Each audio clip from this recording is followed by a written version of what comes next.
Good morning mga sir. Nandito ako sa aking munting vlog at may i-discuss akong dalawang electrode na ito at anong diferensya sa dalawang electrode na to, 6011 at 6013.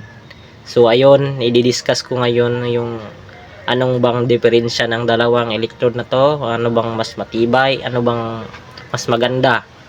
So ito yung yan lang yung available dito sa bahay, ito yung dalawang electrode na to. I-discuss ko sa inyo kung paano to gamitin or anong diferensya ng dalawang electrode na to is parang mas mahaba yung parang same lang sila ng tapos.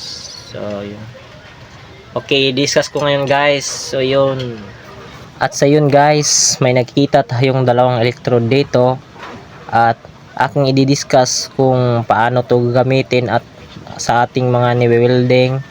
So, unahin ko muna guys is itong 6011. So, kung para saan ba tong 6011 na to at anong purpose nito, bakit may 6011 at 6013.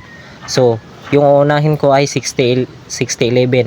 So, ang purpose nito in 6011 sa pagwi-welding natin sa ating mga niwe-welding na bakal is ito yung ni-welding natin na nakapilit joint lang, yung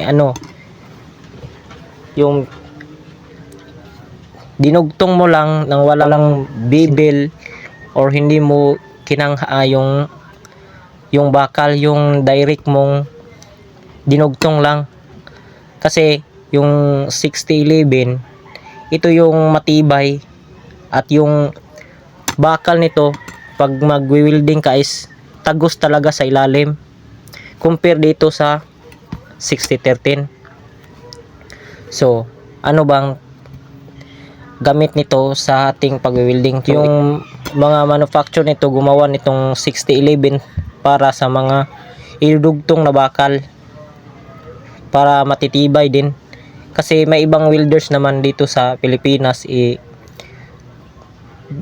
dugtong lang, walang bibil kasi hassle na yan lalo na sa mga trusses. Yung pag-welding nito is direct na talaga, walang bibil. So tacking na talaga, tacking maganda to sa mga tacking. At isunod ko ay itong 6013. So ano bang purpose nitong 6013? Bakit may 6013 na electrode? Ito 6013 to. 6013. Yun, may nakalagay 6013 at ito is 6011 to. Hindi lang makikita pero 6011 to. O tinatawag nilang 11 or 13. Pag bumili ka ng electrode sa market sabihin mo, bili akong electrode. Wala anong size or 6011, 6013, 6012 din. Maraming electrode na pagpipilian mo, di lang isa. So ito yung i-demo ko kung paano tong dalawa to, kay ito lang yung available dito sa bahay at ito lang yung i-discuss ko kung paano ito, kung anong gamit nito sa pag-welding. So una is ito 6011, alam nyo na naman yung 6011. Ito naman anong purpose nito. Ang 6013 kasi ang purpose nito ay yung bakal dito hindi siya kaparehas ng 6011 is tatagos, is maliit lang yung bakal sa ibabaw. Ito is malaki, para siyang inaabuno mo, malaki yung ibabaw pero walang tumatagos sa ilalim. Ito yung differences nilang dalawa, diferensya na ito ay parang tinatabunan mo lang yung yung dinudugtong mo. Gamit nito is yung may bibil, magbibibil ka, papatungan mo ng gagamitan mo ng 6011 at bago to. Hindi porkit naka 6013 ka, welding ka lang ng 6013, di pwede, walang matibay dyan. Dapat mo may may tinatawag ka na root piece sa ilalim, iuna mo yung 6011 bago ito. Hindi pwede na iuna mo 6013 bago 6011, mali yan. Dapat iuna mo tong 60 11 bago tong 6013. Kasi ito yung mag-aabuno ng malaking butas.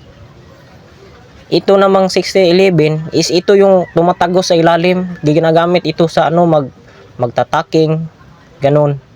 Gamit ito sa taking. Pero itong 6013 wala to. Gagamitin lang to sa mag-aabuno ka ng malaking butas, bumunuhan mo. Pero ang nakadiferensya, walang matibay, hindi to siya matibay, hindi siya gaano katibay. Di parehan itong 6011 na sobrang tibay talaga. Iba to yung metal ng 6011 compare dito sa 6013. Ito ginagawa talaga to ng manufacturer na maliit yung flux, no. Tingnan nyo, maliit lang yung flux compare dito sa 6013 na malaki. Oh, di ba di sila pareha.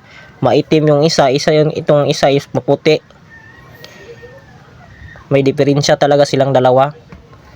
So, di sila kapareha. So, ayun lang guys. Dito lang tapos ang aking vlogs.